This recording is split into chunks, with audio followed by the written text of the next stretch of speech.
Yung mga guys, as of 5:35 no, ito yung sitwasyon ngayon. So medyo dumadagsa na yung mga tao mga guys.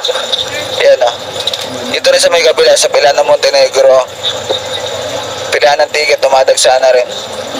So malapit na kami, makakasakay na rin kami sa wakas. Yan, palabas na kami. Sa wakas makakasakay na kami ng barko. Yan yung barko namin. Ay, pati na ako.